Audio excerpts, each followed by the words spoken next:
Bonjour. Je vais commencer par, en fait, la dernière partie de notre premier chapitre qui est consacré au rappel. Donc, il s'agit du théorème d'inversion locale. Euh, le théorème d'inversion locale, d'une façon générale, ça nous permet en fait de définir d'une façon, en se basant sur le théorème des fonctions implicites.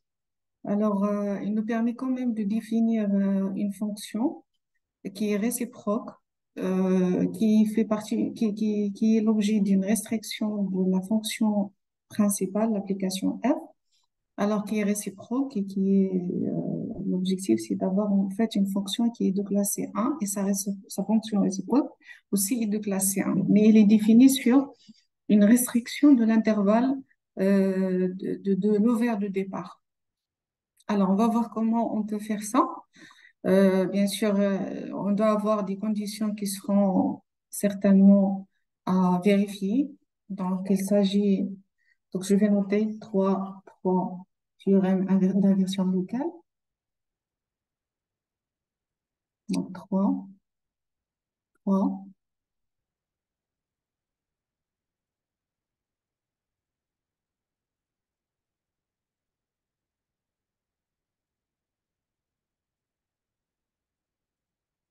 Donc, je vais choisir un autre couleur, comme ça va être plus clair.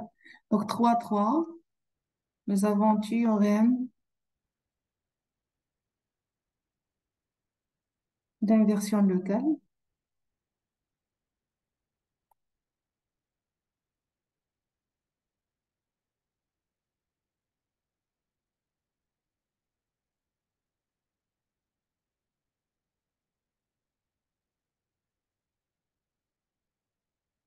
Alors, on aura besoin d'un ovaire I, soit I à l'envers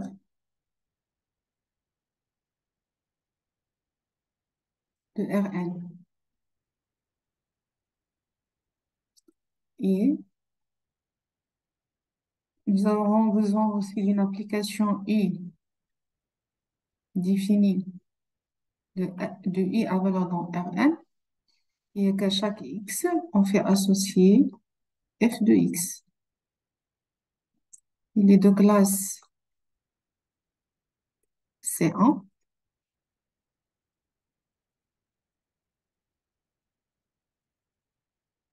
Alors, nous avons aussi pour Y appartient à Rn,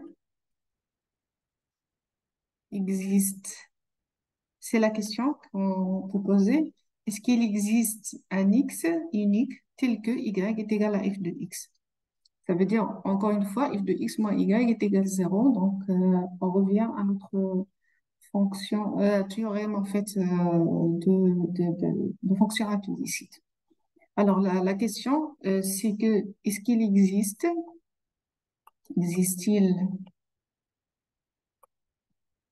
un x unique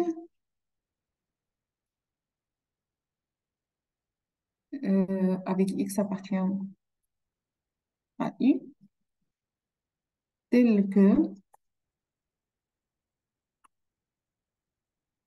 y est égal à f de x, ou encore f de x moins y est égal à 0. Donc, pour répondre à cette question, on doit considérer la fonction suivante. Donc, en désignant par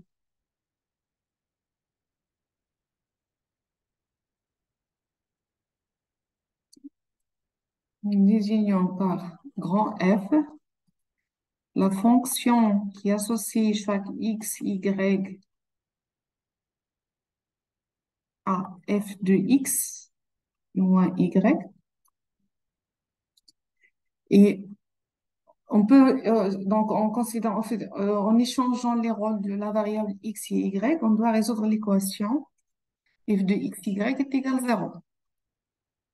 Je vais écrire en échangeant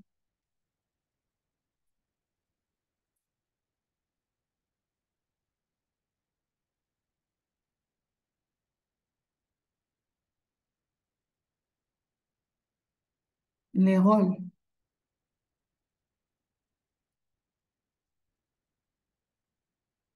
les variables X et Y,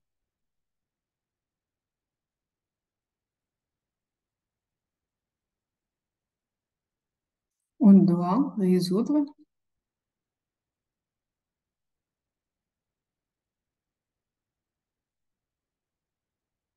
l'équation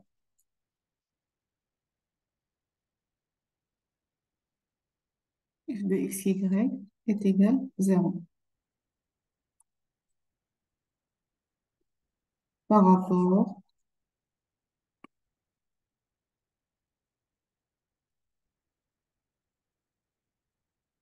à la variable x.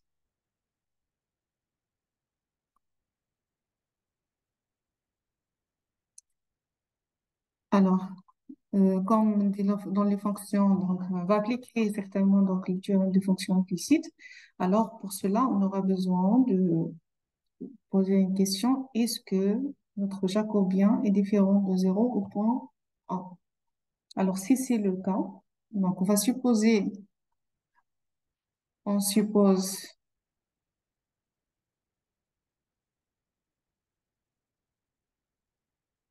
que f satisfait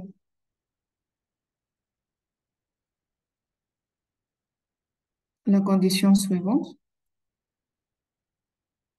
Donc, théorème de f1, dérivé de f1, bien la différentielle de f1 jusqu'à fn sur la différentielle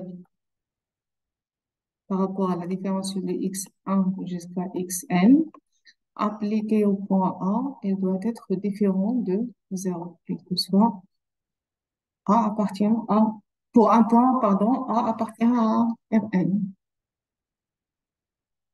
Donc, voilà, on a un point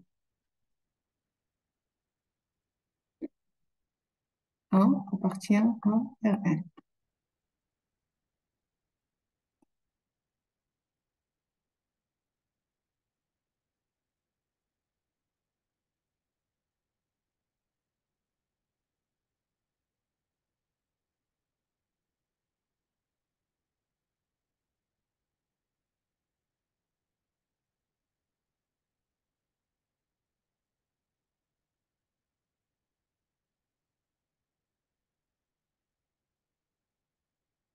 Faisons B est égal à f de A et en désignant par F1, Fn les applications coordonnées de f, on obtient les éléments suivants. Il faut regarder les éléments. Donc, je vais écrire en faisant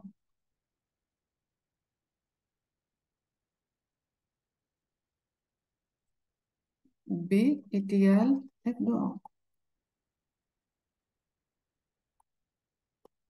Et en désignant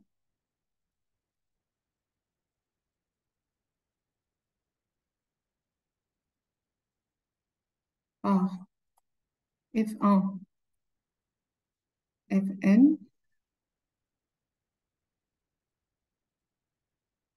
les applications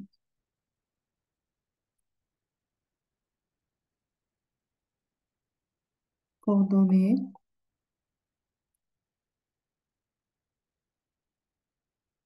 de f, on obtient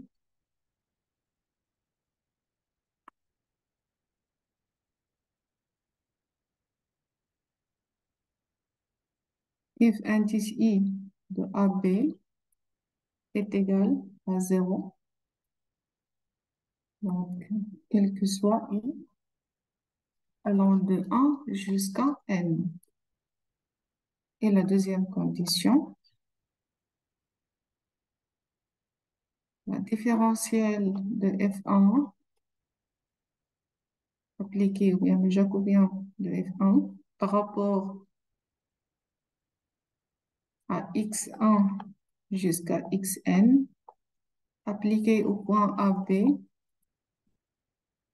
c'est exactement donc la différentielle de bien le jacobien de f1 jusqu'à fn, donc petit f1, petit fi,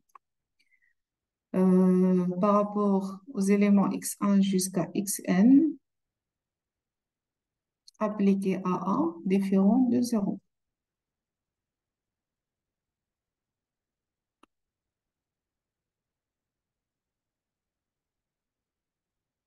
Alors, dans les conditions, ce sont des conditions. Donc, on doit vérifier une fonction pour pouvoir appliquer le théorème de fonction implicite. Alors, d'après tout cela, donc, on peut dire qu'il existe un certain VB, donc voisinage du point B, et un certain VA, voisinage du point A. Et il existe une application qui va de VB à valeur dans VA, de classe C1, donc qui sera l'objet de l'équation phi de phi, f de phi, y est égal à 0. Donc, carrément, on doit appliquer en fait, le théorème des fonctions implicites, comme suit. Voilà. Donc, d'après le théorème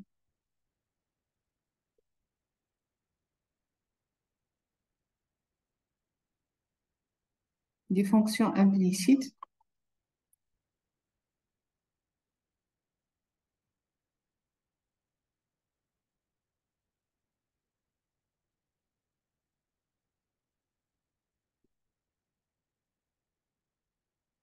généralisé,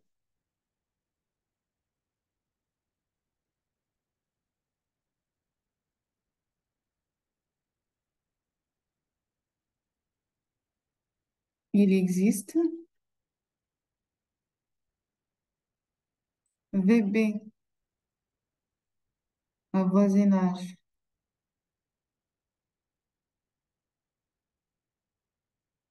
de B, VA à voisinage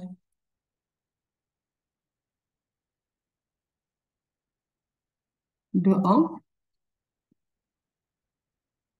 et phi, VB défini de VB à valeur dans VA, voisinage de B, voisinage de A, de classe C1, tel que pour toute Y appartient à VB, nous avons F de phi Y est égal à 0.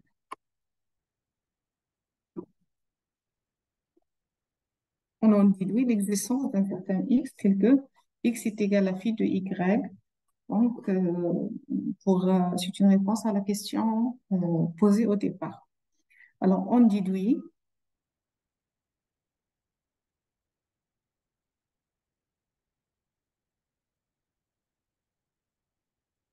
pour tout Y appartient à VB, il existe X appartient, il existe, pardon, X avec, en fait,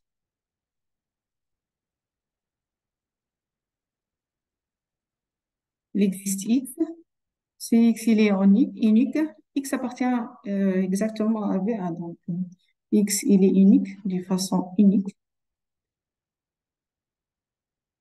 tel que X est égal phi Y, avec X est égal à phi Y, tel que, bien sûr,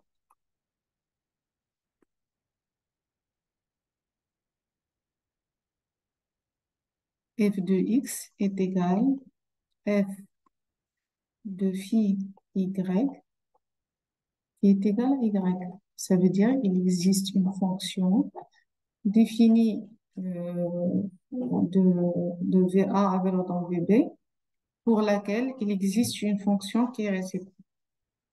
Sa réciproque, on doit avoir en fait la réciproque qui est définie sur VA intersection F de moins 1, F moins 1 VB. Alors, c'est ce que je vais en fait décrire par la suite. L'application, alors cette application, c'est l'application phi, bien sûr. L'application phi, et alors, La réciproque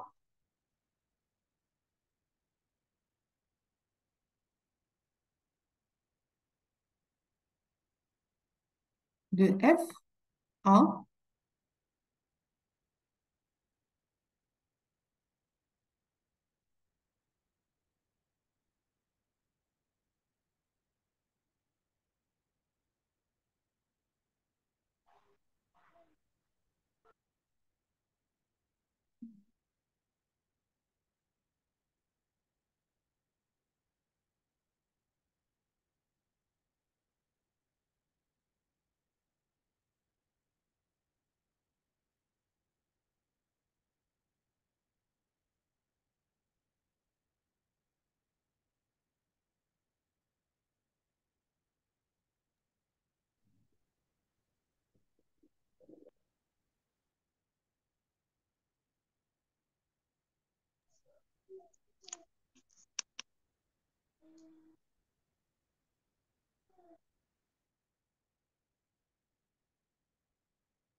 voilà, donc a, euh, phi, c'est la réciproque de f, a, v, va, intersection f moins 1, vb.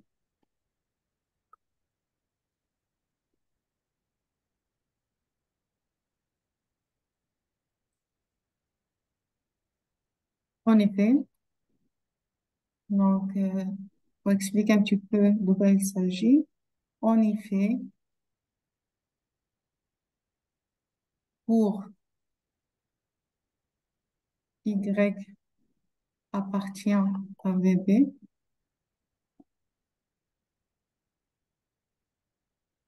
f de y est égal à y appartient à vb, d'où phi de y appartient aussi à f moins 1 vb.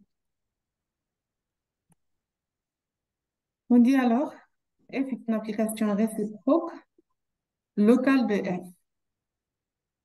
On dit alors, on dit que phi est une application réciproque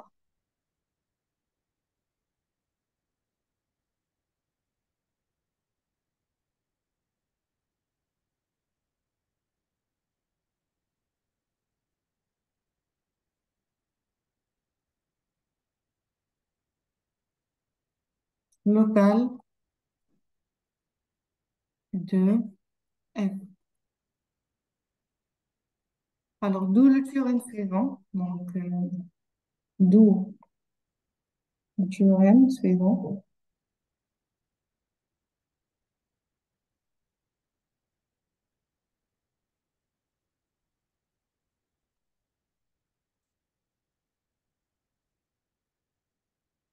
Donc, pour le théorème d'inversion locale, donc, c'est une application différentielle.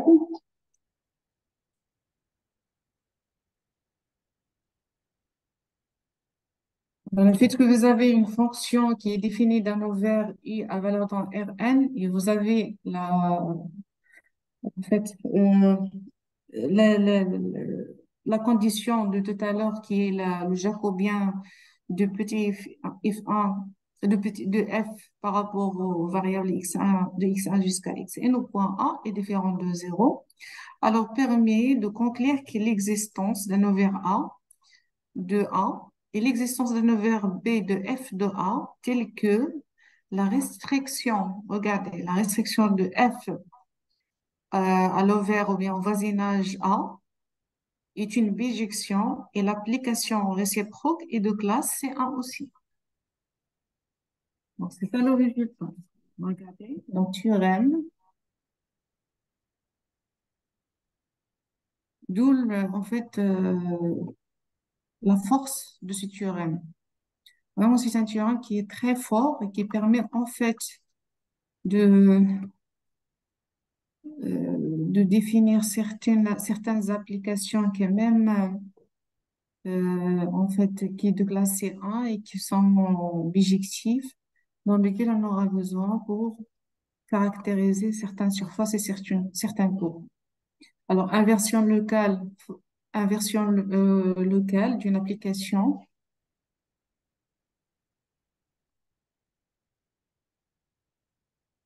différenciable.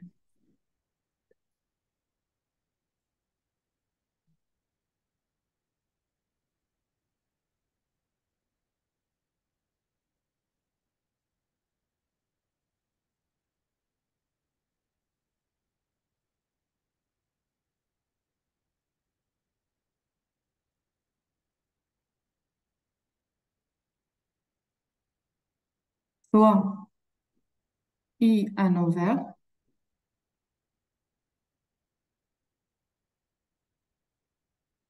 de Rn. Nous avons f de I à valeur dans Rn.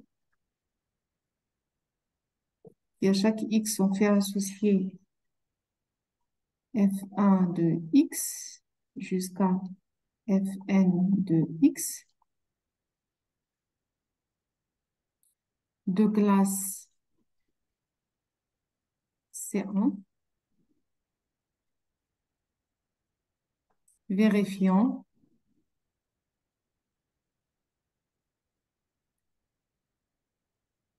d f1 jusqu'à fn par rapport à d x1 jusqu'à xn appliqué à A est différent de 0 où un point A appartient à I.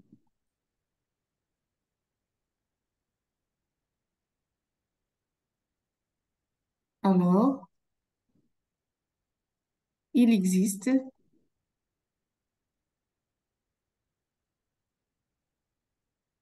un voisinage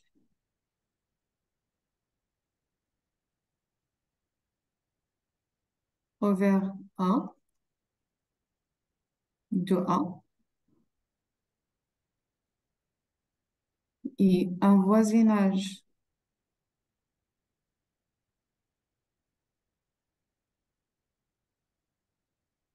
over B de F de A tel que la restriction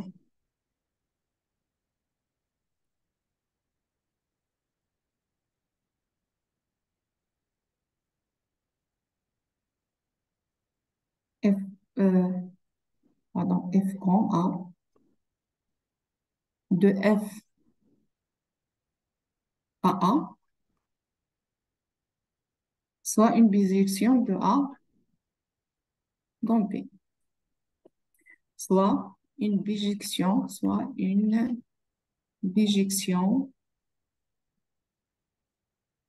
de A dans B. Et l'application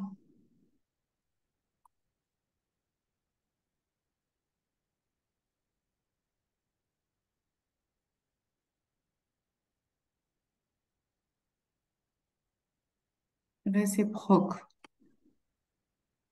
phi est égale à f de A, la puissance moins 1, soit de classe C1, de classe C1 sur, de classe C1 sur B. Donc, je récapitule. Vous avez I un envers de Rn et vous avez une certaine application f qui est définie de I de l'envers de Rn à valeur dans Rn. Il est de classe C1, bien sûr, et il vérifie la condition là où le jacobien il est non nul en un point A. Alors, ceci permet en fait de conclure que l'existence d'un certain voisinage de A et un voisinage de f de A, ça veut dire l'image de A par l'application f, tel que la restriction au voisinage de A est une bijection et sa réciproque est une application de classe aussi C. Ceci, en fait, nous permet, en fait, on doit aussi utiliser la définition suivante pour pouvoir généraliser, en fait, le théorème d'inversion locale, parce que tout simplement, ce théorème, c'est la première édition de ces théorèmes. C'est, donc, ce résultat, donc, ce que je viens de décrire, c'est la première, version, mais il y a une autre version du théorème d'inversion locale qu'on va voir, mais en utilisant la définition suivante, la définition d'une certaine application qui s'appelle difféomorphisme. Donc, un difféomorphisme, c'est une application qui est bijective et il est de classe 1. Et sa fonction réciproque aussi, il est de classe 1. Voilà, donc je vais écrire la définition.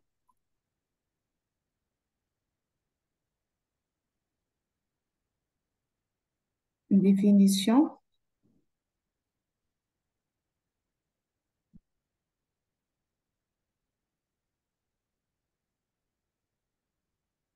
I et V, deux ovaires,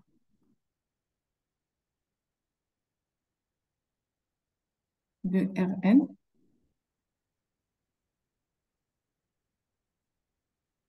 une application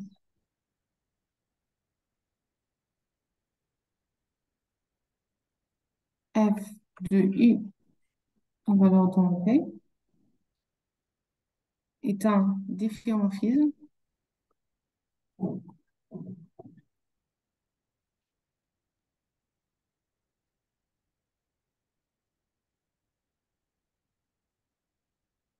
si A f est une bijection de U vers V, est une bijection de I sur V, de 2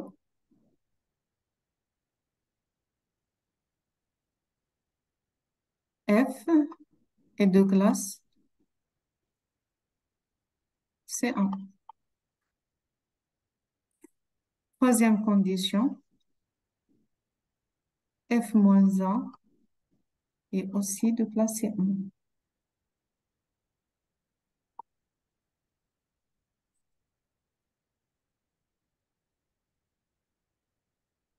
Alors, nous avons des remarques à relever. La première remarque, c'est que en fait, le fait que la première et la deuxième condition sont vérifiées n'entraîne pas la vérification du troisième condition parce que, et on a un contre-exemple, c'est que si vous avez une application qui donne f de x à x, x3 comme, comme expression associée, alors la réciproque de même si f de x est égal à x3 est une fonction bijective, il est de classe C1, il est tout ce que vous voulez, mais sa fonction réciproque, qui est la racine carrée, en fait, si vous pouvez en fait exactement donner la réciproque qui est la racine à l'ordre 3 de x. Quand on fait, il n'est pas dérivable au point zéro, donc il n'est pas de classe 1. Alors la deuxième remarque, et c'est que d'après la définition, si on a f et si on dit que f est un difféomorphisme, automatiquement nous avons f moins 1 aussi. C'est un difféomorphisme d'après la définition. Donc on peut la remarquer rapidement. Alors la troisième remarque, il s'agit de de composite de difféomorphisme est un difféomorphisme. Voilà l'objet de la remarque que je vais écrire tout de suite. Regardez.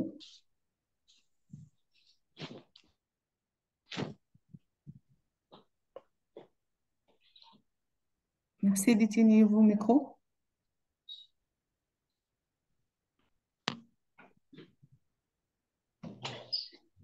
Il y a un micro qui s'allume. Désactivez vos micros, s'il vous plaît.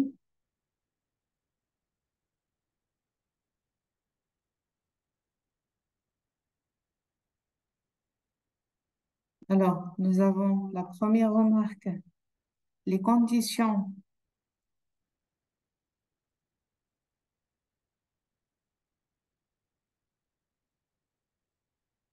1 et 2 n'entraînent pas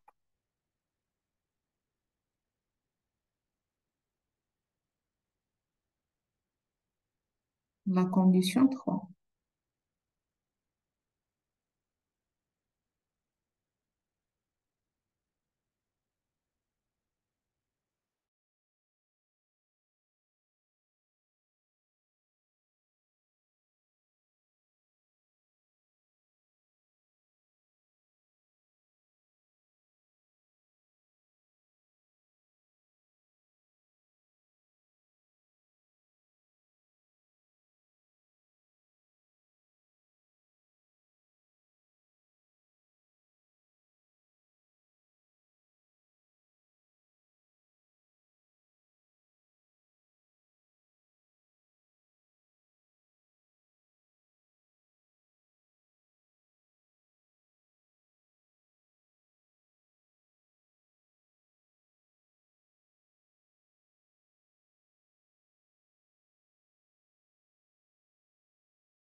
Bon.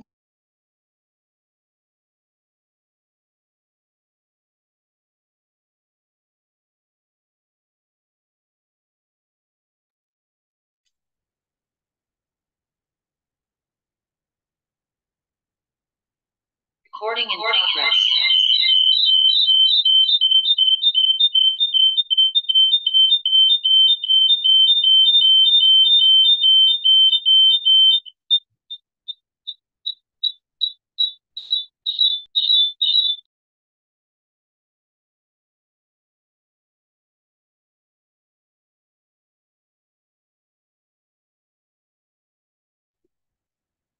Alors, bonjour.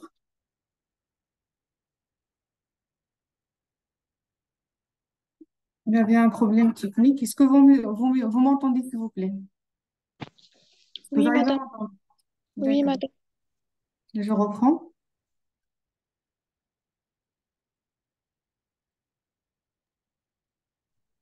Voilà, je me suis dit donc, la première remarque, il s'agit que les conditions A1 n'entraînent pas la condition 3. En effet, euh, l'application suivante, donc c'est pour vous montrer un contre-exemple. L'application suivante qui à chaque f, on fait associer, à chaque x, on fait associer x à la puissance 3, donc la fonction définie de R avec le grand R, est une application,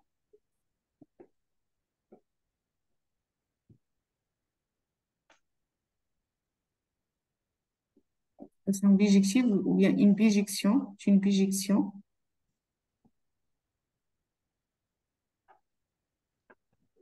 de classe C1, mais on voit clairement que sa fonction réciproque n'est pas dérivable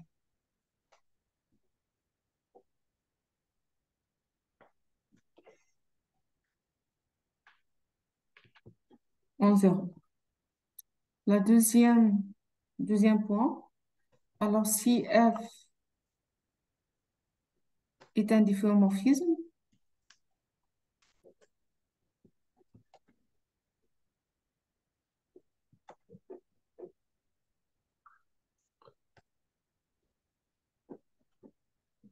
alors f moins 1 l'est aussi.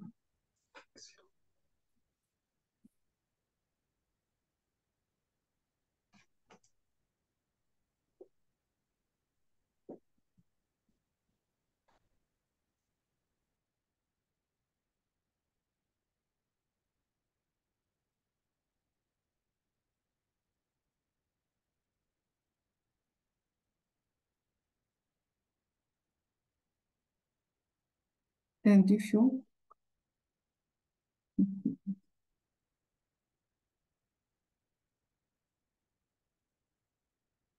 Troisième point,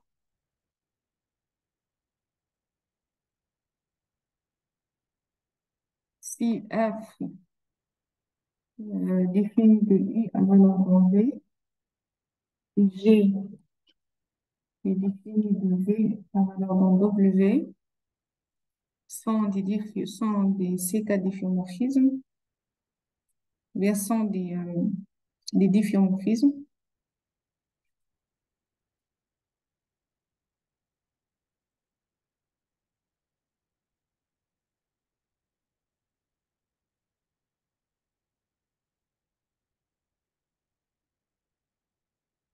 Alors, GOF est un difféomorphisme.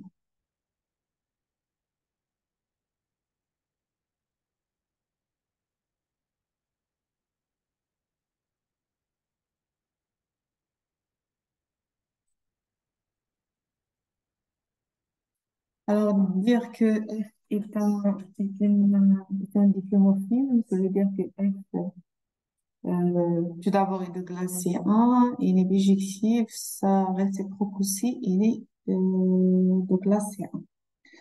Alors, ça veut dire qu'on peut conclure, que peut-on conclure? Donc, la question qui se pose, que peut-on conclure par rapport à sa différentielle, la différentielle de F au point X?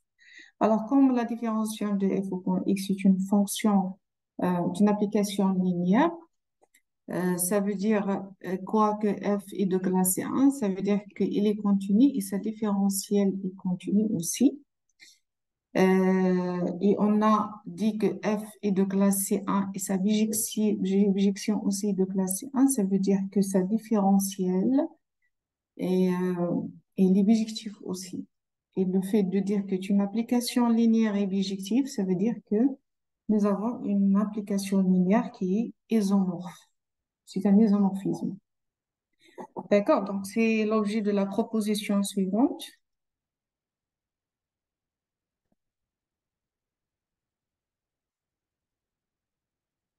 Proposition.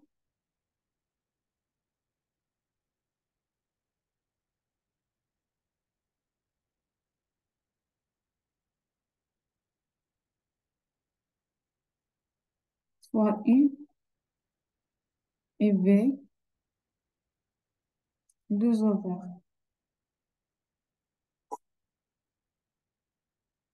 de Rn.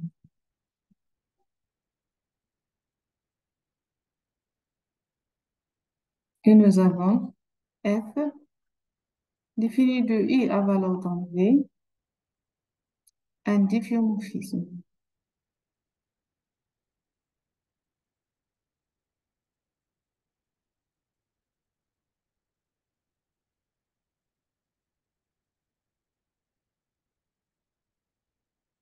Alors, pour X appartient à U,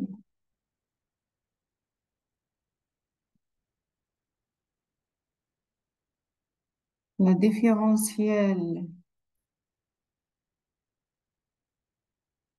dfx de f en x est un isomorphisme.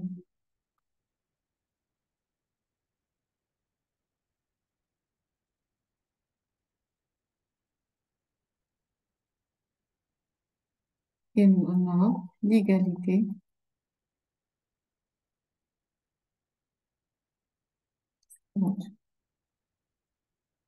dfx à la puissance moins 1 est égal à df f de x à la puissance moins 1.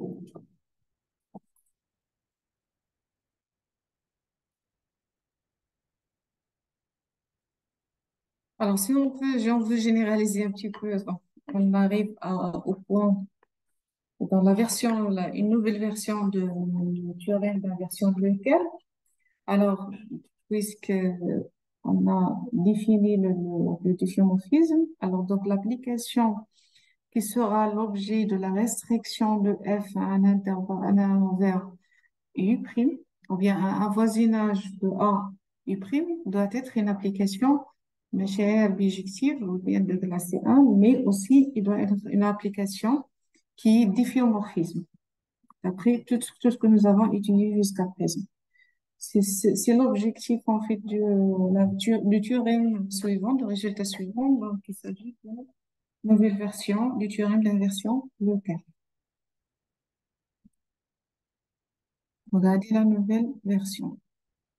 Théorème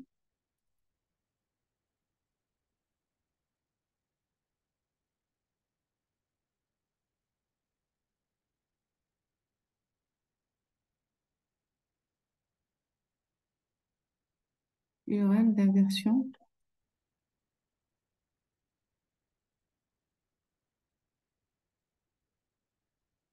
locale.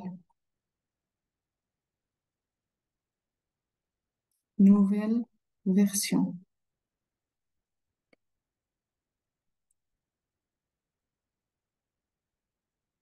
Fois I à l'envers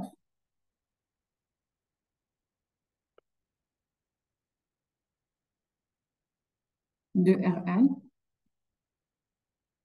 et F qui est défini de I à valeur dans Rn de classe C1.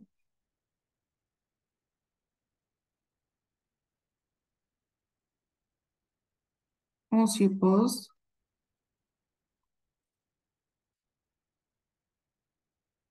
que le jacobien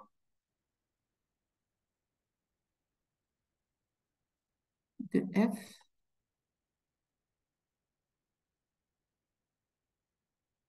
en un point X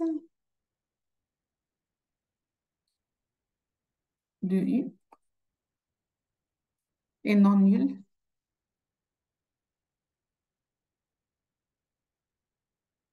Alors, il existe un ovaire U' contenant X et un ovaire V' contenant F de X, tel que la restriction de F à U', soit un difféomorphisme de U' sur V'.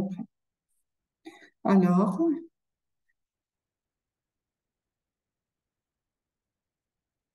il existe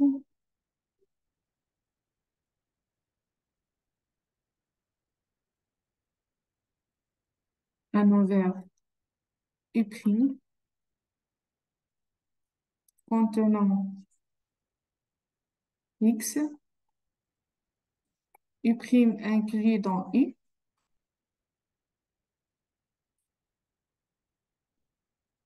et un ovaire V' de Rn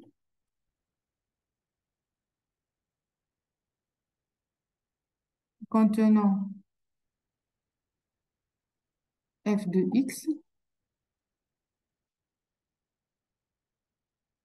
tel que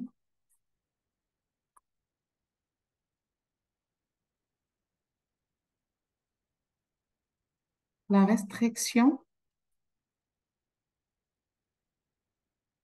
de F à I prime soit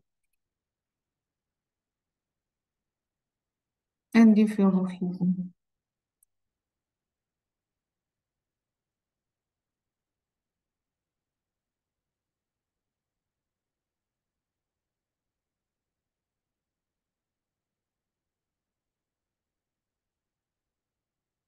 De I' sur V'.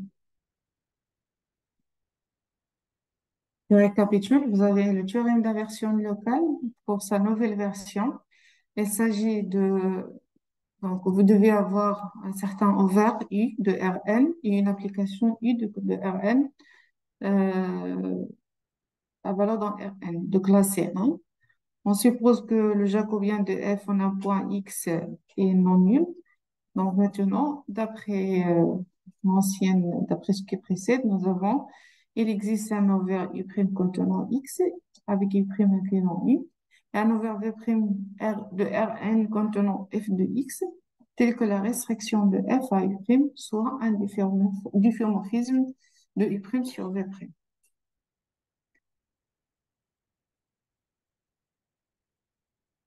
Alors, d'où vient le corollaire suivant?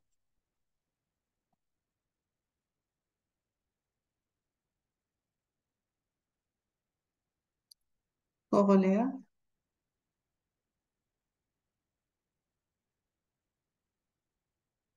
Alors, il est sous le nom de corollaire du théorème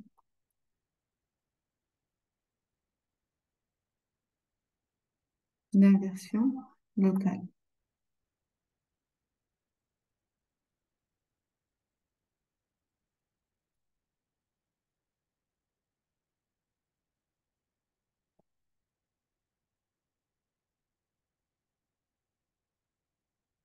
Alors, on considère soit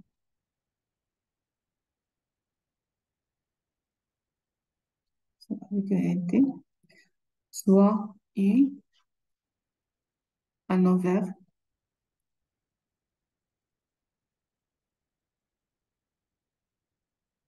de Rn. Nous avons F défini de I à relation Rn de classe C1,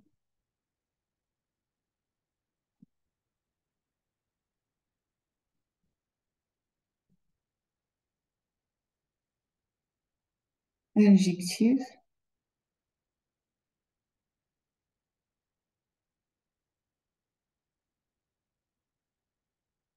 les conditions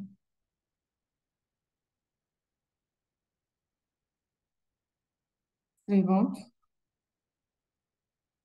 sont équivalentes.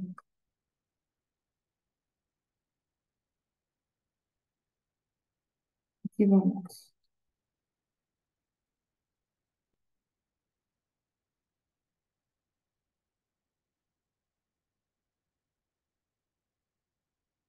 Jacobien,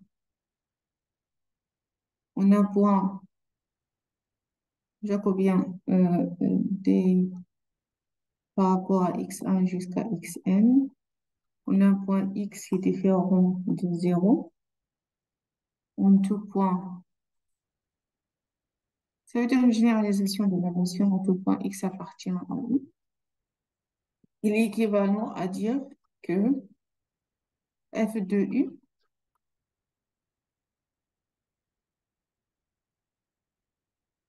est un envers et f est un difféomorphisme de u sur f de u. Est un difféomorphisme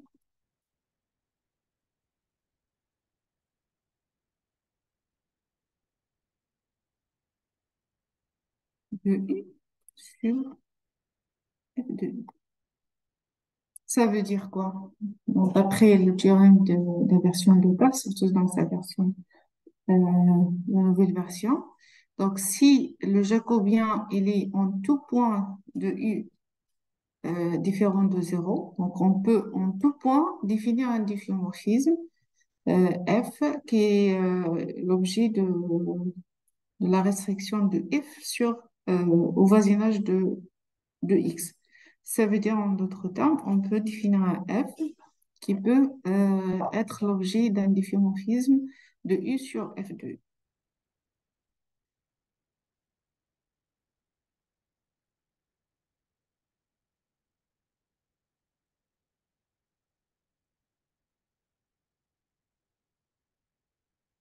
Et donc, je saisis l'occasion pour citer un exemple, comme ça vous euh, comprendre mieux cette notion. Bien sûr, tu as une version locale. Exemple. Alors, le passage c'est pas un exemple, nous, c'est un cas particulier. Le passage en coordonnées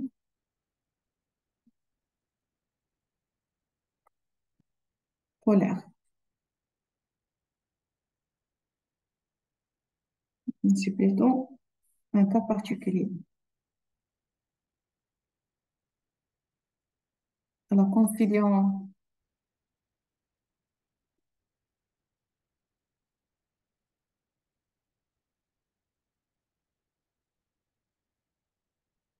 les deux ovaires,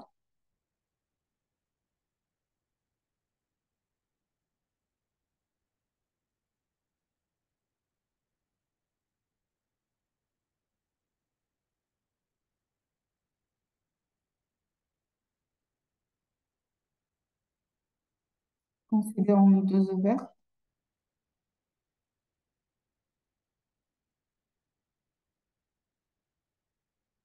le R2. Alors, U est égal à 0 plus l'infini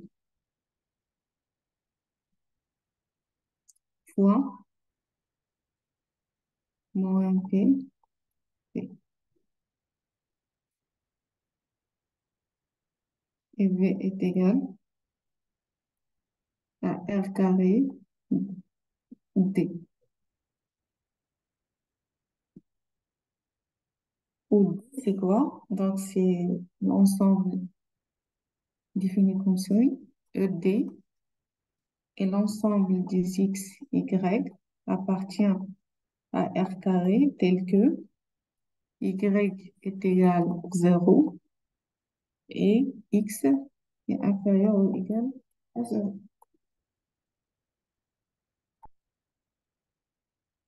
Et soit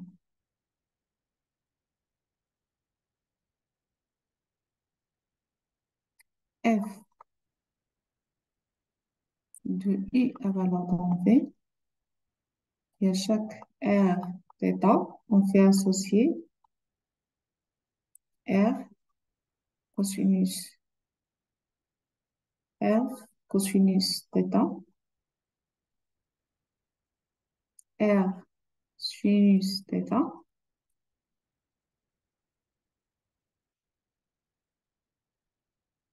R sinus θ. On vérifie que F est une bijection de S sur V de classe C1, de jacobien non nul, et on déduit que F est un différomorphisme de S sur V. Voilà. Donc, pour cet exemple, on peut vérifier les éléments les éléments du théorème en fait d'inversion locale. Alors, on vérifie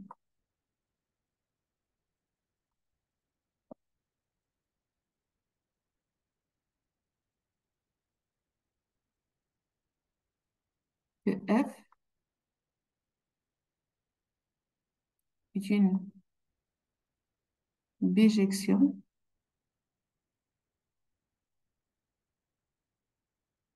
de I sur V de classe C1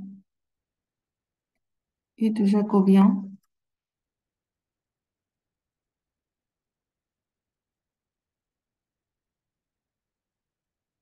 non nul.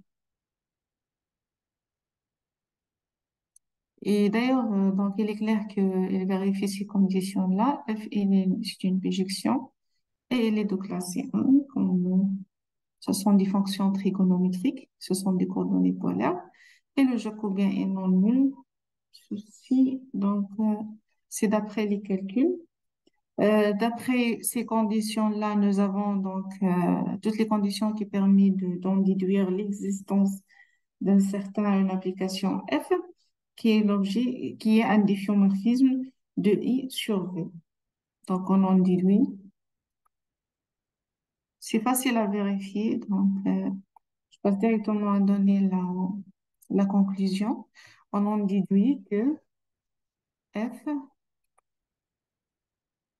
est un difféomorphisme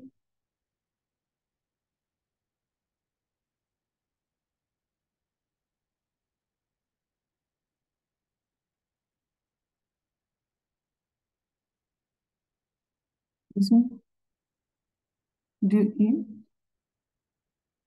sur V. Voilà, donc, et notre premier chapitre arrive à son fin. Donc, c'est tout ce que j'ai pour ce chapitre.